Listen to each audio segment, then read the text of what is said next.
Bo L. Nielsen with Tune to Harmony.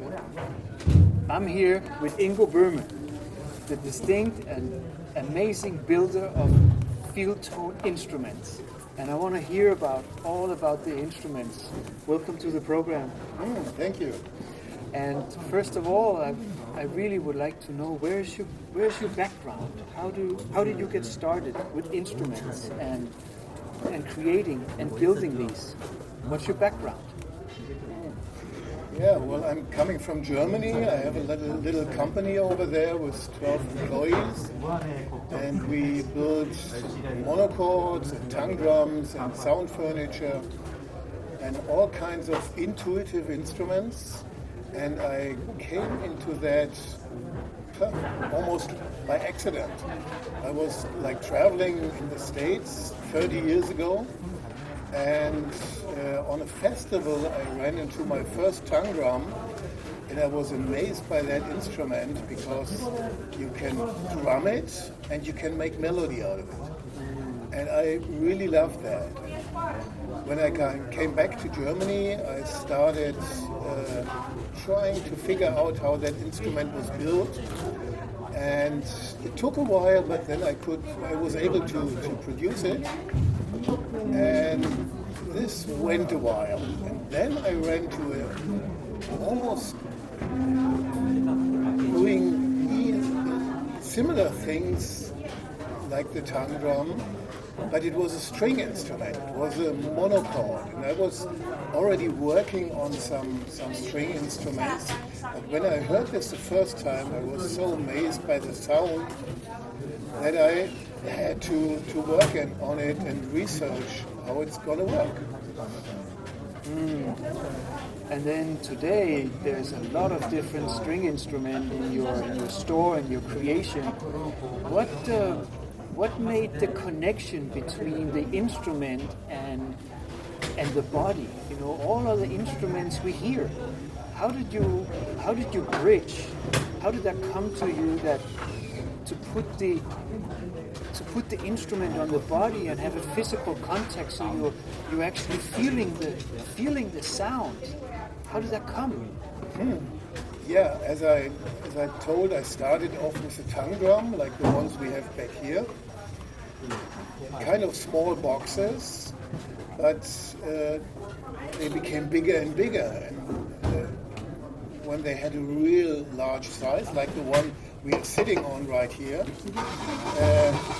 because I like the bass notes, I ran into music therapists, and they were working with handicapped children and with hyperactive children, and they loved the deep sound.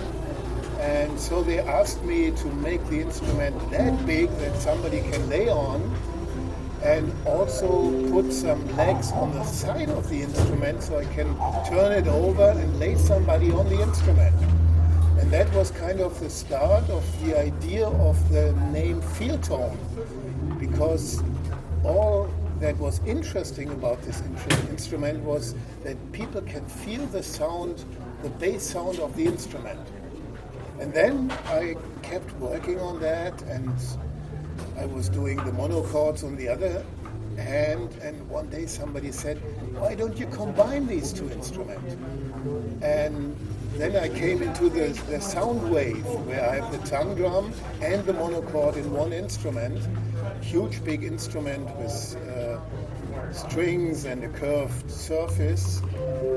And at the same time, I fell in love with my woman that I'm married with since more than 20 years now. And she was a therapist herself, a massage therapist. And she liked the idea with this Feeltone and feeling the sound in the body. And well, since then we are researching on the effect of sound on the body. I want to hear so much more about that research, and it's a short program, so could you perhaps give us just some key points of what this research showed you guys? Well, first of all, we pretty soon understood that the modern people are very much with the energy in the mind, in the thinking. Yeah. Many not moving all day because sitting on the computer, and when they get ill, they have no idea about their body, how to cure it and how to deal with the illness. So, like for the hyperactive children, if they are way out in their game, in their energy out of the body, and you sit them down on this tongue drum and you make sounds on the drum, they suddenly feel, oh, there's sound in my body is vibrating, I like that. And they come back into the body and have a good feeling about their body, and that's the beginning of healing. And on the other hand, we explored that we know that the body is out of 60 to 80% of water, and water is transporting the sound very good. So we used that as well, and we have fascinating happenings with people. Martina, my wife, is doing sound massage, and she's teaching sound massage to other people, and it's just great. Maybe we should start with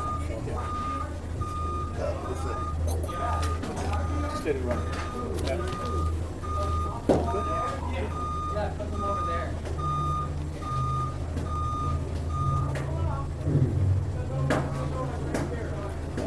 I could say some more to that. Yeah, absolutely. We just, yeah, he's going again. So let's start up.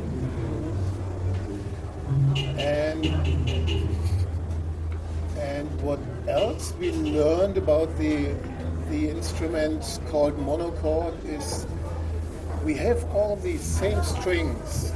They're all doing the same sound. What happens is the longer you play, the more overtones are coming up. And these overtones, they are very nice to work with in the healing sessions, because if you really go into the physical thing, what's happening with sound and a note is all these overtones. And so in one note are all the notes that we have. And we don't go that way that we say, well, this person has a illness like that and we need a special tone to heal this illness.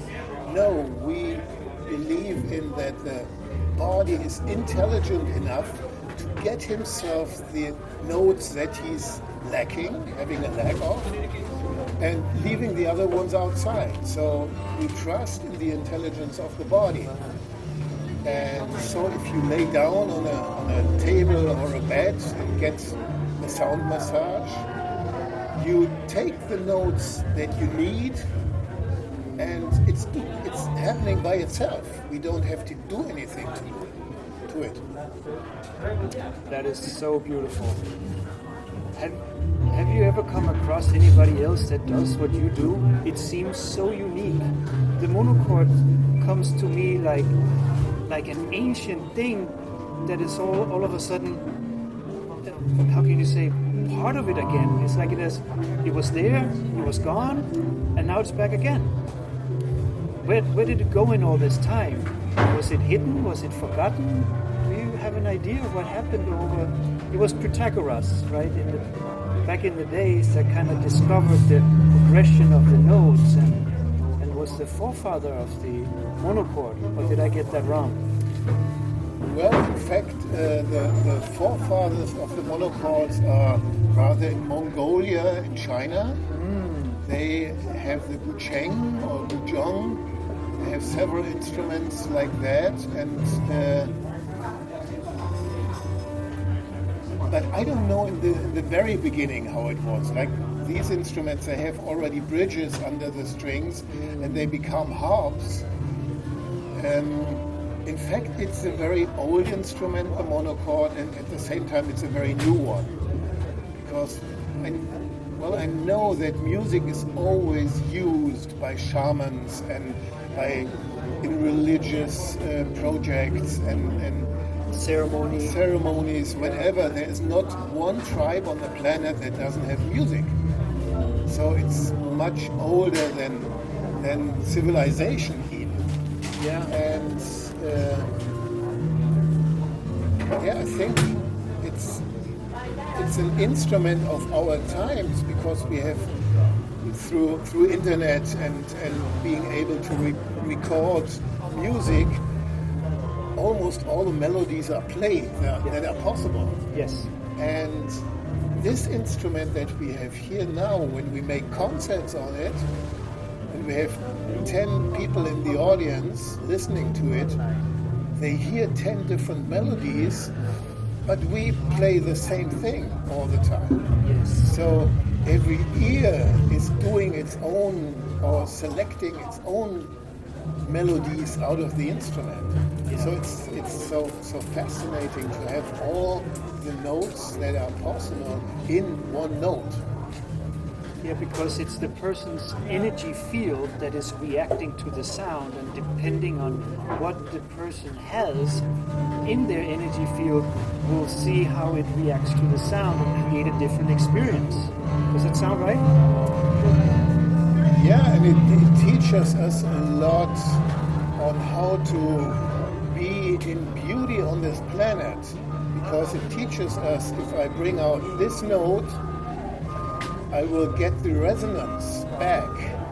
For me as an instrument maker, I know that making a note is only one thing. You need the resonance body to amplify the sound. So I always need the male thing, making the note, and the female, the container that amplifies the note. So this is communication already. And the same thing is happening if I make music and I have the body as the receiver of the sound of the instrument. It reacts. It's like a sacred union between the male and the female. Yeah. And I think that's all what we are missing, or what it's all about is the harmonization of male and female. Amen. Could you speak to the overtone and the bass string? What is it that with that relationship in, for example, the monochord, you have an overtone in one note, and then you have a bass note in the same note, an octave below. What does that do? What does that create? Well, the high pitch of the strings is mostly blank strings, and they produce a lot of overtones, much quicker than a wound string, which has a center string and another string wound around, so it's deeper. So the overtone is kind of doing a space around you, and it's not happening in the box, it's happening over the instrument. And the bass note that we have on the instrument is doing a lot of vibration. So this one is needed, that we feel the sound in the body, that we feel the vibration in the body, and that we get grounded. Wow, great. I have another question which is on a lot of people's minds, so I'm really curious about your answer for this one. There's a lot in music and using music for therapy. There's a lot of talk about 440 versus 432. What is your opinion? Good one. Good question. Yeah, as I'm a music instrument maker, I started off with my tongue drums always with 440.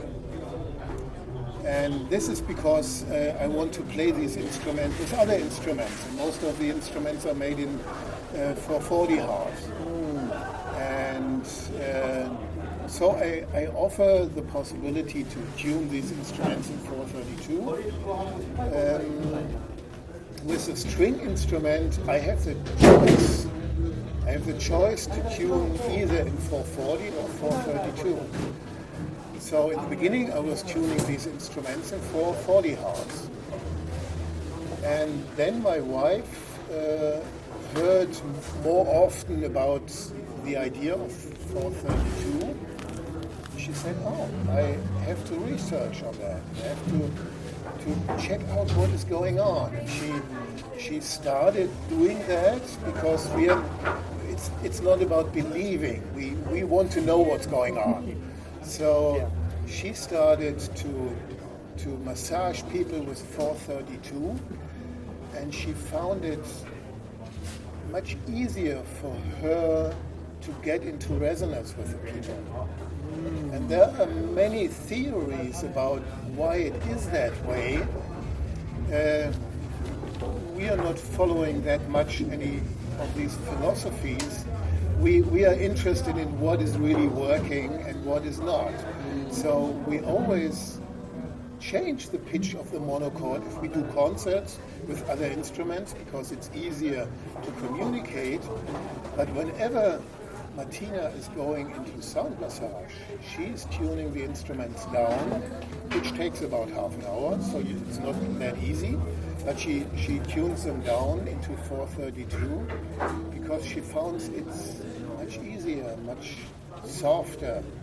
And if you think about vibration, instrument with 440 is swinging faster than 432.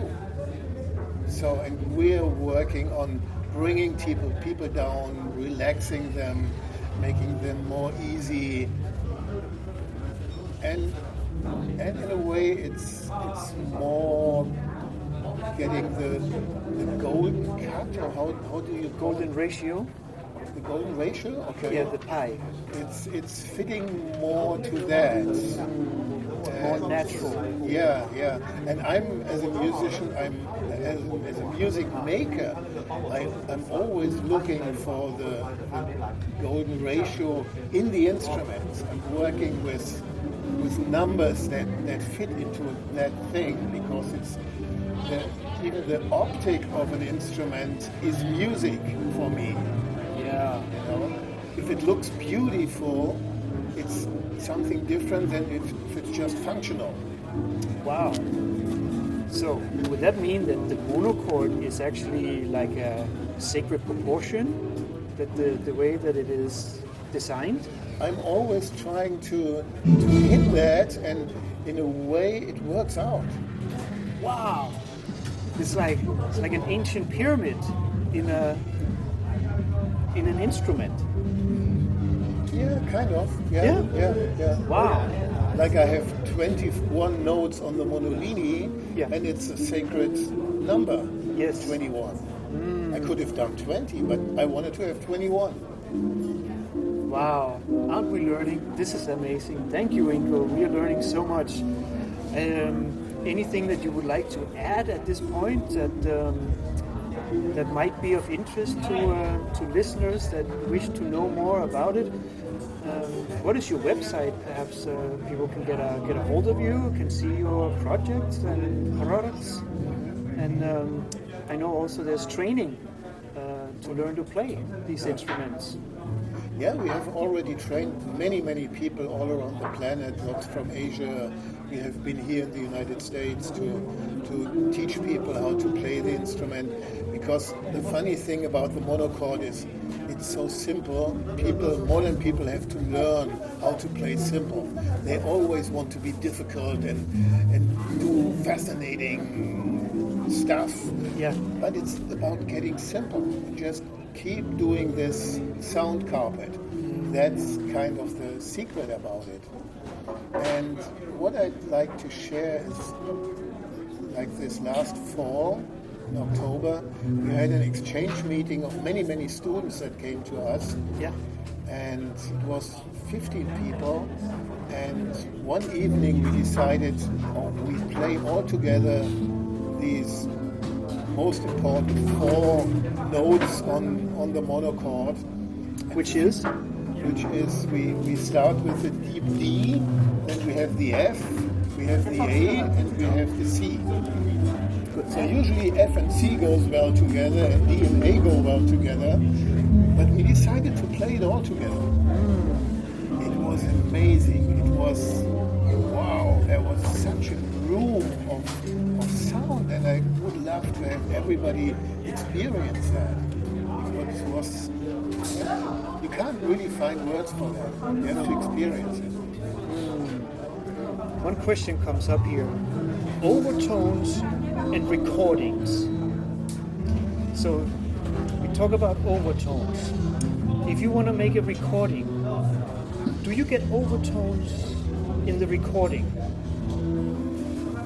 Well, Or do you get enough of them in order to create that space around you that we talk about, that the overtones create when you play and you create, it opens up space around you, right? It opens up space and time because of the overtone creates space, right? It's one vibration, and the vibration coming from the initial string that is plucked. That space that it is open, it's got to be a harmonious space. Is that correct? well, about amplifying or recording monochords, till now I don't know of an easy way. We have done some recordings with a very special guy, and he had so many microphones all around the instrument. He was getting very, very close. But I know, playing for maybe 500 people, I don't believe that. I don't believe it will work out, because, as I said before, the overtones are above the instruments. The bass sound is in the box and touching the body if you touch the instrument. And yeah, I don't know if it can be done. That's why music has to be live. You have to be up close. Yeah, and especially every time I record it and I send it back out, I send it through a drum. A loudspeaker is a drum and not a string. It's a different vibration. It's a circular vibration moving in the space, but a string is a longitudinal vibration. Yeah. It's doing something different, and you can't do this through a loudspeaker. So I think 50 people in the audience is the best we can do for giving concerts on the instrument, which is great, because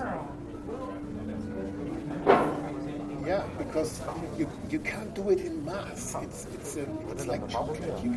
You have to eat it in small pieces. Very good, very good.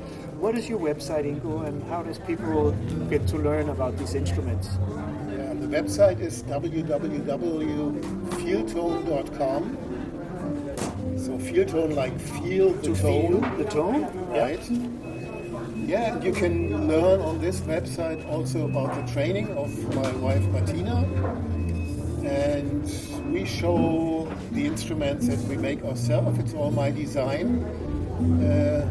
The chair and the beds and the sound wave, and the monolina.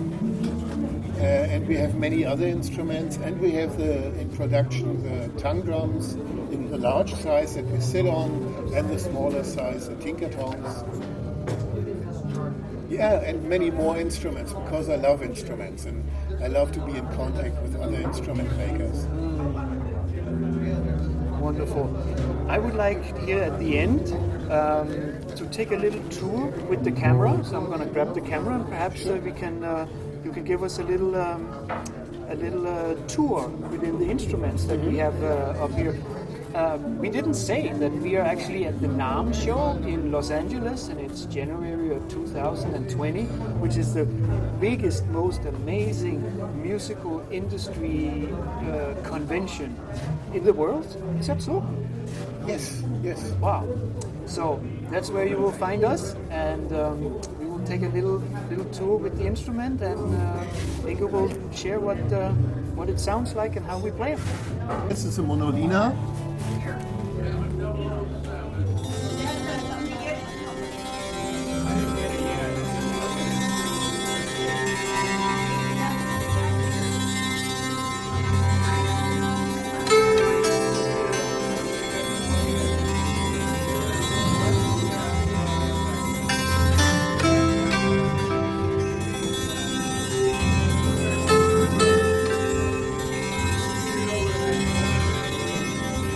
So you see, everything I'm doing is just strumming. just easy strumming. You don't have to think what you're doing, just go with it and strum. And then we have these 5 bridges up here where you can make some melody tones, but it's not for playing like a harp. The idea is to just strum. The effect is pretty much what neuroscientists say. If you hear a melody, your brain is active. If you don't hear a melody and always the same note, your brain realizes there's nothing to do. You can go sleep and be easy and enjoy life. Yeah.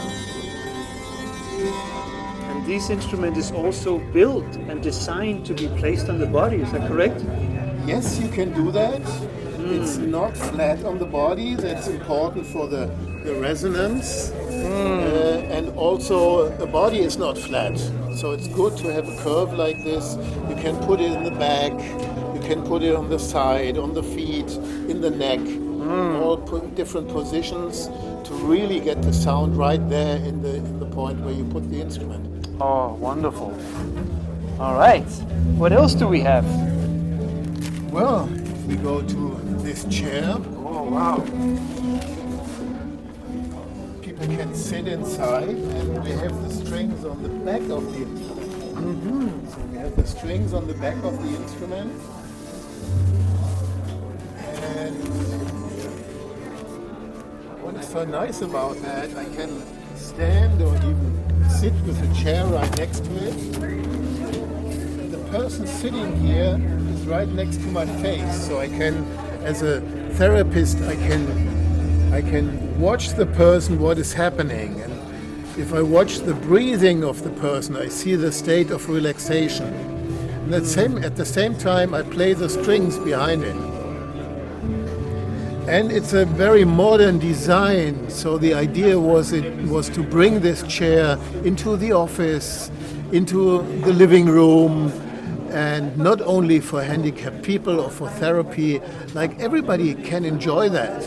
Like imagine if you're in the office and you get really tired from watching at the screen, somebody says, hey, come on, sit down in the sound chair and get played, and you will be really refreshed after that.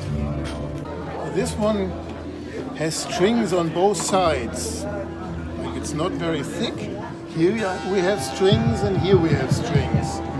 So I can stand behind it and play it like this.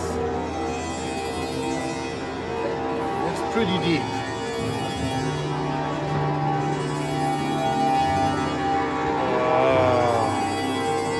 And I can move myself, I can dance with the instrument. That's so nice. Or I can sit down and have it in front of me like a tree. Like this.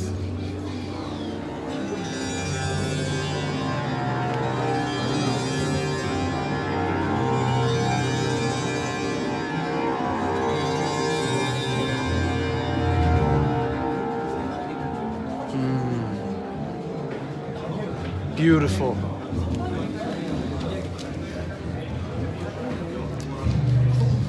Yeah, well, and then we have beds and we have a sound wave where you can really lay down on the instrument and have strings underneath or on the side. It's very beautiful to see that and be To with experience, it. yeah.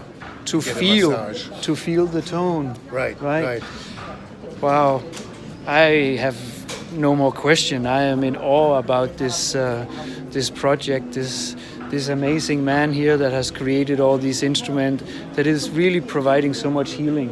I really, on a lot of people. Yeah. Behalf, I would like to thank you for your work. Ah, you're very welcome. And of course, your wonderful wife, of all the therapy that she's doing with her programs and protocols and so on. I really think it's amazing. You're doing wonderful work. Thank you.